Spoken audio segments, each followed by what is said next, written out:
malaki mga kapatid. Nagkakontrol yung Alam mo mga attitude kapatid kay ng ating Papa. katayuan, mayaman man tayo, mahirap mga kapatid. May kailangan man May tayo basta wala. may attitude Sa hindi po tayo mga kapatid dapat magmalaki sa ating sarili. Praise God. So ang pamagat ng aking tips ng mga kapatid sa gabing ito, check your attitude. Or pwede rin mga kapatid na attitude, check. So praise God.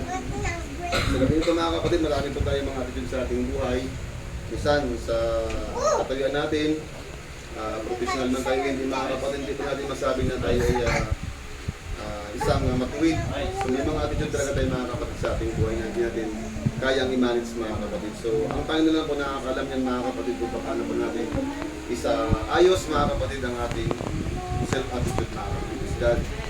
Sa gabi nito mga kapatid, ito mga kapatid, kung ano man ang ating nasa isip mga kapatid ay lumalabas sa ating bibig. So tutuin mga kapatid, actually lagi po akong sinasaway ni Jen sa mga part na ganito. Kaya salamat sa Panginoon dahil hindi ko po ini-expect na yung aking ituturo mga kapatid is para din sa akin talaga mga kapatid. Kasi minsan, kung papansin nyo mga kapatid, may mga part din talaga na minsan tahimik din ako niyan. Dahil ako, kumbaga parang meron akong sarili lang na so yung mga kapatid, baka may nakakapansin po sa akin ganung ugali. So isa rin po yun na aminado ako mga kapatid na may attitude din ako sa ganung part mga kapatid. God. So, kung ano man ang ating nasa isip, ay lumalabas sa ating mga bibig mga kapatid. So, dapat natin ingatan mga kapatid, God. Kasi, so, may marami kang mga naiisip, hindi mo mamalayan mga kapatid, na ilalabas mo sa iyong salita o sa iyong bibig mga kapatid.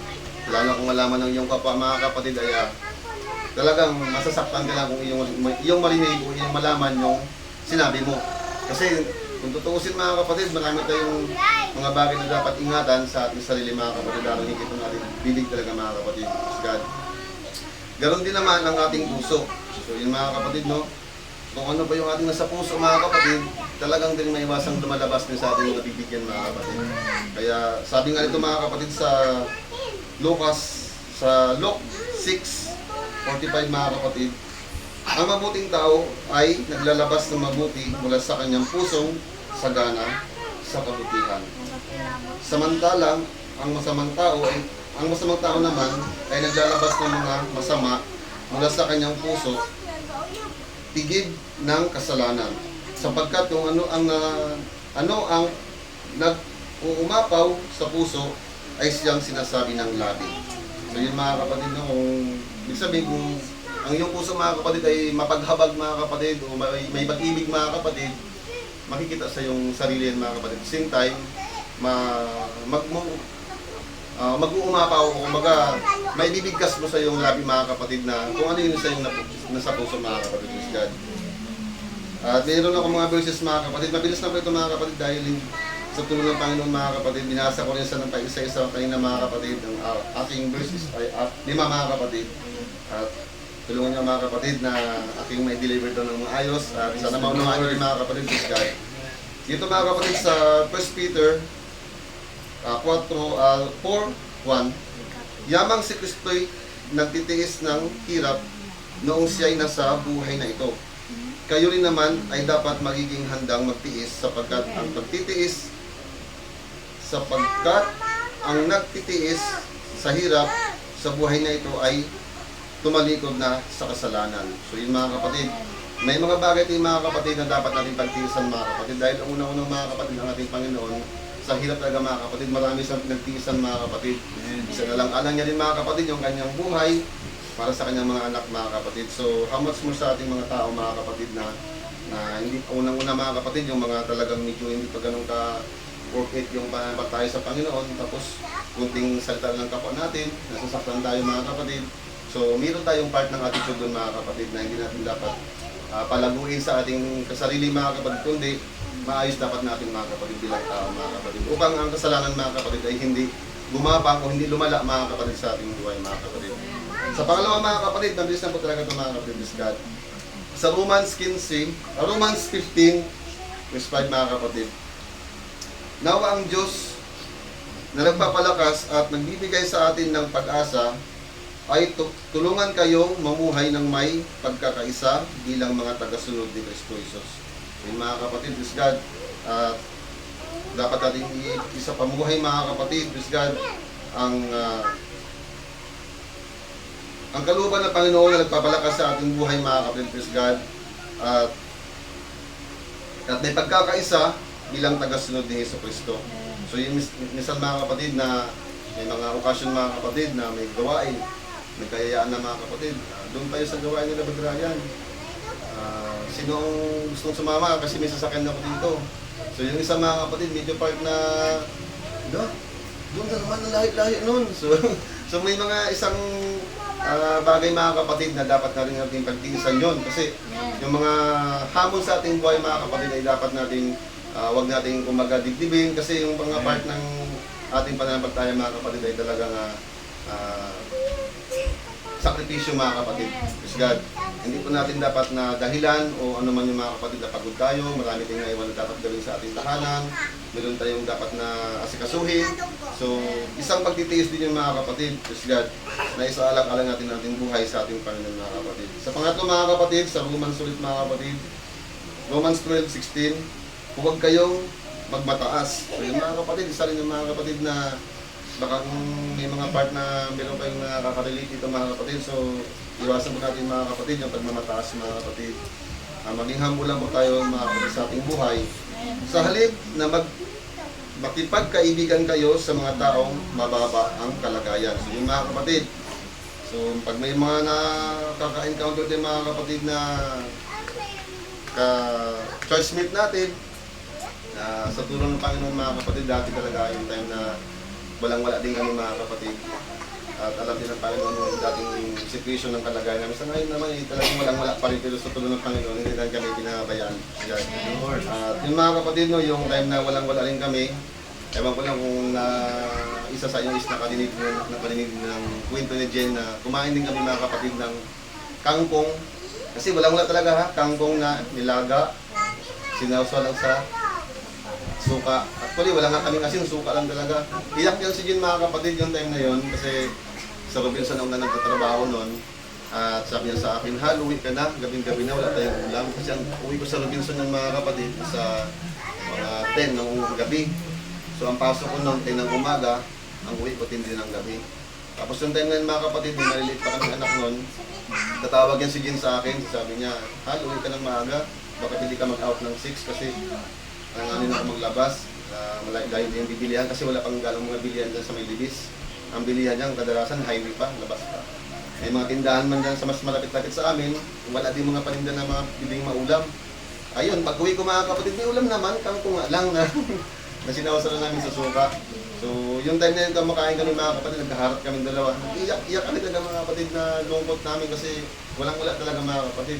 Naghahanap-hanap pa kami ng mga piso-piso sa mga hamba. May bibili lang kami mga pagkain na para may pagkain namin sa mga bata. So yung mga experience ng mga kapatid is nagtiis kami ng mga kapatid.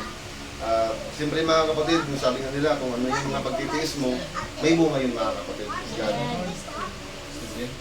Huwag ninyong gantihan ng masama ang mga gumagawa sa inyo ng masama. Gawin ninyo ng mabuti sa paningin ng lahat. So yun mga kapatid, malaking hamon talaga mga kapatid ang binigay ng ating Panginoon Diyos sa ating buhay bilang tao mga kapatid. Hallelujah. Huwag nating gantihan ng masama mga kapatid ng ating kapwa. Pagkas mga kapatid, ipag-pray natin sila. Bigyan natin sila mga kapatid ng panalangin na sila ay magiging hakbang upang sila ay magiging maayos sa atin o magiging bigyan natin sila mga kapatid ng pag-comfort. So, instead na mga kapatid na imormor sa kabila o i-dismiss mo sila, ano ba yan? Kapitbahay ko, minsan lang kami nagkausap, akala ko siya yung pala binibira na pala ko talikuran. So, masakit yung mga kapatid, pero huwag natin mga kapatid dibdibin yung ganun mga situation. Bakos yung ating kaaway mga kapatid. Ipanalangin natin mga kapatid. Sa Romans 12:10, magmahalan kayo bilang mga magkakapatid at pahalagahan ninyo ang iba ng higit sa pagpapahalaga nila sa iyo. So yung mga kapatid, no? May kasabihan nga mga kapatid, kung mahal mo ang iyong sarili, dapat mas mahal mo rin yung iyong kapwa na kagaya ng iyong sarili mga kapatid. Because God na hindi mo dapat ibigay yung mga sukat na ating Ano ba yung kakainan mo mga kapatid na Praise God. Palakpakan mo natin ang Panginoon mga kapatid. Praise God. Hallelujah. Hallelujah. Hallelujah. So yung pagmamahal mga kapatid, gaya ng iyong pagmamahal sa sarili at sa iyong kapwa mga kapatid. So huwag natin bigyan mga kapatid na dahilan na masaktan yung ating kapwa mga kapatid. Bakit siya ay dapat nating mahalin mga kapatid. Sa number 5 mga kapatid, at salamat sa Panginoon. God, sa number 5. Galatians 5:22-23 mga kapatid. Datapat ang bunga ng Espiritu ay pag-ibig. Praise God, maganda mga kapatid. Katuwaan, kapayapaan, at pagpapahinuhod, kagandahang loob, kabutihan, pagtatapat, kaamuan, pagpipigil, laban sa mga gayong bagay, walang kautusan. So maraming mga kapatid na binigay ng Panginoon na magiging kaayusan ng ating buhay mga kapatid na isang maging maayos na attitude bilang naglilingkod sa ating Panginoon. So yung isang pag-ibig mga kapatid, hindi lang mga kapatid sa iyong sarili, siyempre sa iyong kapwa mga kapatid. Katuwaan, ito mga kapatid, hindi naman totally na nag-uubos din ang oras dito mga kapatid sa ganitong situation. So pinag-uusapan natin mga kapatid yung Panginoon, yung Word of God mga kapatid. Siyempre may kasamang katuwaan na ito mga kapatid dahil yung nga, nagbabanding po tayo. Kulang na lang tayo mga kapatid sa mga service na dapat mag-out of town. So yung mga ganong situation mga kapatid. So yung kapayapaan mga kapatid, ito, payapa tayo mga kapatid kasi yung mga bills natin sa bahay lang, iniiwan na natin doon. So kaya paningisip natin kasi ang Panginoon na magbibigay ng solusyon doon sa mga naiwan sa ating problema mga kapatid. Sa pagpapahinuhod mga kapatid, yun, yung mga malawak na pagpapahinuhod, pagpapakumbaba. So yung mga kapatid, pagpapakumbaba natin mga kapatid, kung ano man yung mga kagaya mga kapatid kapag kanina, naiwan ko na yung kwento kay Sister Umiga mga kapatid kasi maaga ko umalis sa opisina. Nakita ko sa kanya kasi nakasabay ko Sister Umiga pa ulit sa bahay nila. Sabi niya, "But Mike, ang aga mo ngayon na." Sabi ko sa kanya, kaya nga Sister Migs, kasi sinadya ko na umaga talaga ng uwi. Saktong time, nag-time out na ako. So yun mga kapatid, dahil duty ako sa showroom, may kasama rin ako na naka-duty doon mga kapatid. So dapat turn ko na yung papasok na kliyente kanina mga kapatid. So hindi naman sa nag-mention sa akin na turn niya na raw, so dapat turn ko yun. So yung part ng turn na yun mga kapatid, kasi pag ako yung unang nag-time in sa opisina, ang unang papasok na kliyente is sa akin. So kung saan pangalawang nag-time in, sa kanya ang pangalawang papasok. So ako man yung nauna mga kapatid. So yung part na yun mga kapatid, parang nagiging parang hamon din ang kumaga, baka masira yung loob ko ngayong araw, ngayong gabi. Kaya sabi ko, Sister Meg, kaya ako talaga sinadyang umuwi ng maaga kasi ayaw ko nang ungkatin kung ano man yung naging sistema kasi may pumunta doon na kliyente. Ang sabi niya, kliyente niya raw yun. Pero yung pagpasok ng kliyente, tinanong namin, wala naman daw nakausap. Siguro pag yung time na yun, nag-review siya o baka something na gumawa na ng dahilan na para magiging kliyente niya yung nag-book-in.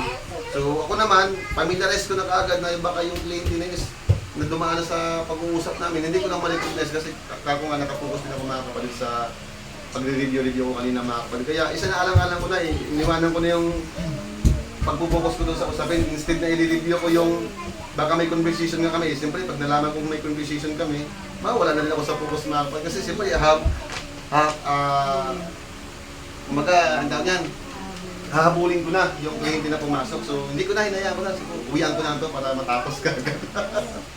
So yun mga kapatid, no? Yung pagpapakumbaba, pagpapahinod mga kapatid. So malaking tulong mga kapatid yung ganong paglilingkod sa ating Panginoon na malawak yung ating pagpapakumbaba. Praise God. Kagandahan loob mga kapatid. So yung magandang loob na mga kapatid, pag ano yung mga observation sa inyong kapwa na kailangan niya ng ganito, pero hindi na masabi na kailangan niya lagi-lagi mo sa bibigyan. Siyempre, mararamdaman mo mga kapatid kung ano yung kulang sa kanya. Yun po, actually ginagawa rin namin minsan yan. May ilan po kami na minsan pag talagang kitang-kita rin namin na walang-wala kami meron mga kapatid. Nagbibigay naman po kami mga kapatid. Praise God. Sana kumanda. Kabutihang loob, kabutihan. Pagtatapat mga kapatid, yun, isang mahalagang bagay din mga kapatid. So, unang-una mga kapatid sa ating kapo. Kaamuan at pagpipigil. Laban sa mga ganong bagay, walang kautusan. So, maparad tayo mga kapatid sa ating Panginoon na kilala sa Kanya, na marami tayong nagiging hamon sa ating buhay na magiging maayos at mga kapatid ang ating attitude sa ating sarili mga kapatid. Salamat sa ating Panginoon mga kapatid at hanggang dito na lang mga kapatid. Pinabalik ko ang pagkakataon kay God, kay Sister Inday. Praise Thank you, God. Lord. Kuha natin yung mensahe ng Panginoon sa gabi. Amen. Kailangan natin yung may puso tayong habagin. Thank you, Lord. Maunawain at mapagpahinuhod. Amen. Yan po ang hanap ng Diyos na kailangan mabago sa ating mga pag-uugali. Dahil tayo ay hindi nasa sanggibutan, tayo po ay nasa kamay na ng ating Diyos. Amen. Kaya palalaguin na natin yung mga kaugalian na napakaloob sa kanuuban ng ating Panginoon. Hallelujah. Ayon sa kanyang katwiran. Praise God. Ganun bagay mga kapatid, natin pong gagawin yung mga bagay na yan. Natutuwa po yung Diyos. Amen. Pag nating hayaan na ang sanglibutan ang siyang magagalak para sa atin, kundi hayaan natin na mabigyan natin ng kapurihan at kaluwalhatian ng ating Panginoon sa pamamagitan ng ating pagbabago ng ating mga buhay sa harap ng ating Diyos. Praise God. Alam po lahat tayo binago na ng Diyos. Amen. Ramdam natin na yung mga bagay natin pong tinalikuran na hindi po natin ito pinanghihinayangan na ito'y nawala sa atin. Amen? Amen. Kung gaano ang Diyos na nagtiis, nang siya'y nandito sa lupa, praise God, dapat din tayo, kung mahal natin ang Diyos, makipagtiis din po tayo sa mga tiisin ng ating Panginoon. Praise God. Ano ang nawala sa Kanya? Yung Kanyang pagka-Diyos, iniwan niya, di ba?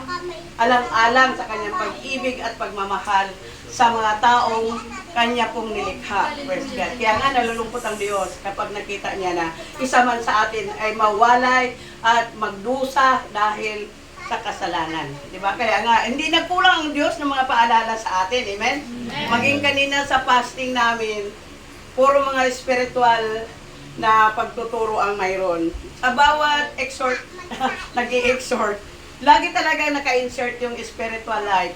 Praise God. Bakit? Dahil kailangan ng Diyos na gampanan natin yung mga pagbabago pang-spiritual, maging sa ating spiritual na pag-iisip, ay kailangan i-align natin lagi sa alignment ng ating Panginoon. Amen. Praise God. Kaya salamat sa salita ng Diyos sa gabing ito mga kapatid. Salamat din sa kanyang ginamit.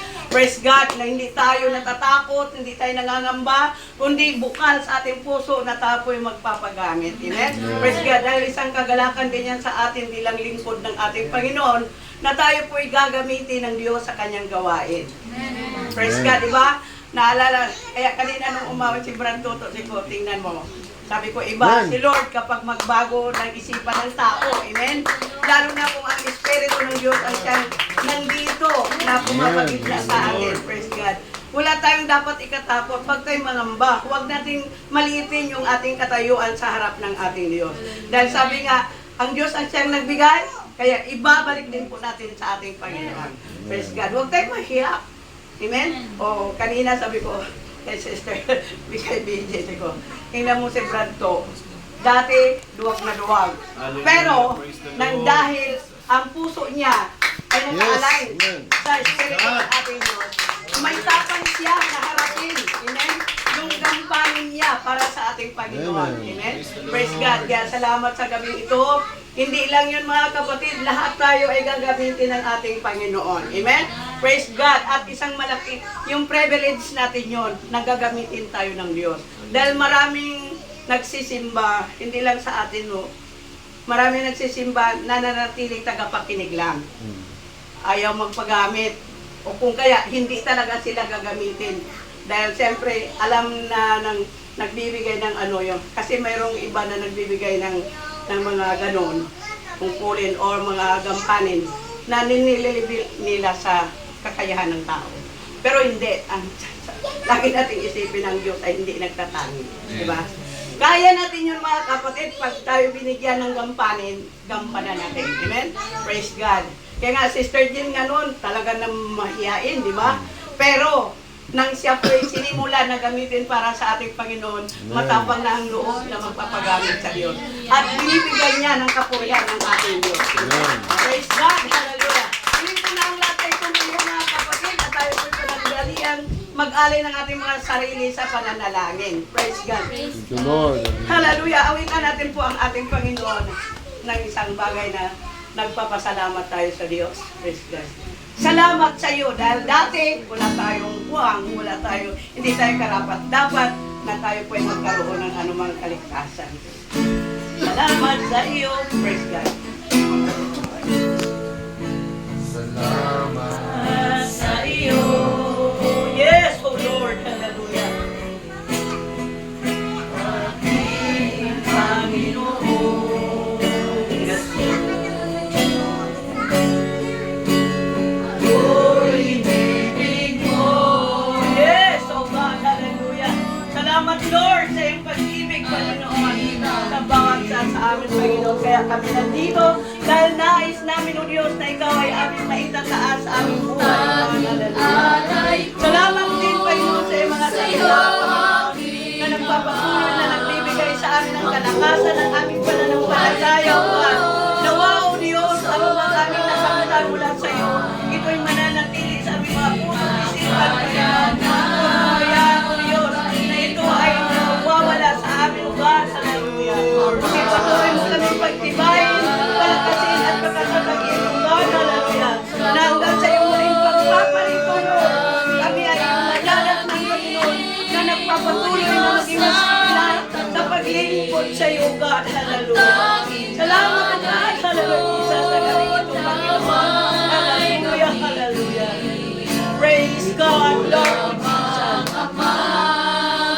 Wala nang iba pa akong hinihiling. Di ko akalain. Di ko akalain.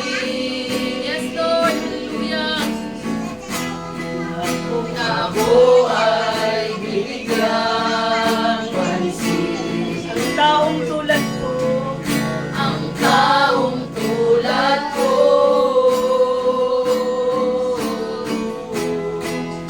di dapat mahalin. Ang tanging alay ko, Lord. Hallelujah. Ang tanging alay ko sa'yo, aking Ama, ay buong buhay ko, puso't kaluluwa.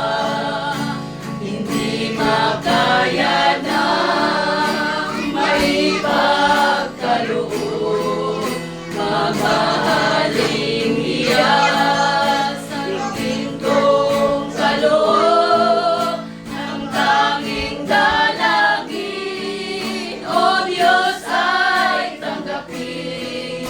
Ang tanging alay ko, nawa ay gamitin. Ito lamang, Ama, wala nang iba pa akong hinihiling. Aking hinihintay, Lord Jesus. Aking hinihintay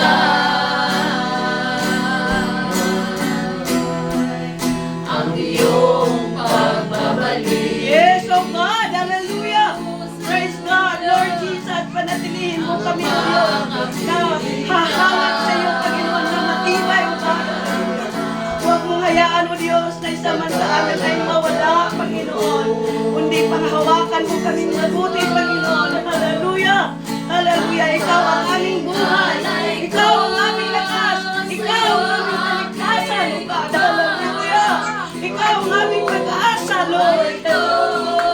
Puso't kaluluwa, hindi makaya na maipagkaloob, mamahaling hiyas at gintong kaloob. Ang tanging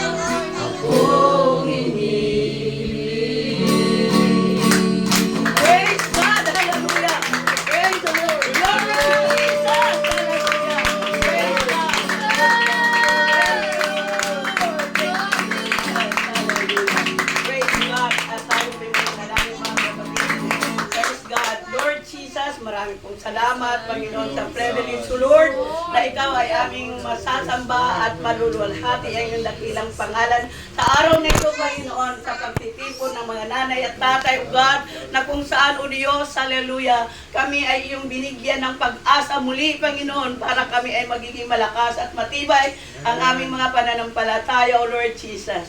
Lord Jesus, pahintulutan mo, Panginoon, na susunod naming pagtitipon, O God, ay madadagdagan po ang aming bilang, Panginoon, at hipuin mo, O Diyos, ang mga puso ng ibang hindi nakadalugan. Sila po iyong paalalahanan, Panginoon. Hallelujah, pagdating ng araw ng Sabado, sa pagtitipon ng mga nanay at tatay, O God, hallelujah. Patuloy kang manguna, Panginoon, pagpalain mo ang bawat isa sa amin, anumang mga hanap buhay mayroon kami, O Lord. Amin po itong itinatabutilin sa iyong makapangyarihang kamay, na ikaw, O Diyos, ang siyang patuloy magpala, Panginoon. At pagkatagpuin mo, O Diyos, hallelujah, ang hindi pa po nagkakaroon ng praise God, yung hanap buhay, Panginoon, hallelujah. Lord, alam namin, Panginoon, na hindi ka nagpapabaya sa amin, Panginoon. Ano mang aming idinudulog sa iyo, Panginoon, ay nariyan ang katugunan, Panginoon. At yan po'y amin pong inaasahan, Panginoon. Maging ang aming mga kapatid na nasa gitna ng laot, O God. Hallelujah, hallelujah, Jesus. Brad Gerald at si Brad June, praise God. Pamugas, Panginoon, hallelujah. Nawa, Lord Jesus, patuloy ka mag-ingat sa kanila, Panginoon, hallelujah. Na sila po ay makabalik sa lugar na ito para kami po ay sama-sama na magpuri at sasamba sa iyo, Panginoon. Gayon din sa aming mahal na pastor, Panginoon, sa oras na ito, Panginoon, saan man sila naroon, O God, hallelujah. Ikaw ang Diyos na aming inaasahan na siyang patuloy na mag-iingat sa kanila at gagabay, Panginoon, hallelujah. At mag-supply ng kanilang mga pangangailangan. Hindi lamang sa pang-physical na pangangailangan, kundi sa financial na pangangailangan, O God, hallelujah. Para sila po ay makabalik dito, Panginoon, na ibalik mo sila, O Diyos, na ligtas at payapa sa aming simbahan, O God, hallelujah. Marami pong salamat, O God, sa mga narito, Panginoon. Patuloy mo kami pagpalain, maging ang mga bata, O God, at sa higit sa lahat, sa mga lahat na nakadalo sa oras na ito, ikaw ang aming Diyos na dapat kaming ipagpasalamat ang lahat ng bagay na ito dahil nandito kami upang ikaw, O Diyos, ay aming maluwalhati, O God, hallelujah. Marami pong salamat, O God, itong aming samo at dalangin, ang tagumpay ay aming pong kakamtin. Sa pangalan ni Jesus, Amen. Amen. Salamat sa Amarantos family na patuloy namin na paggamit ang kanilang tahanan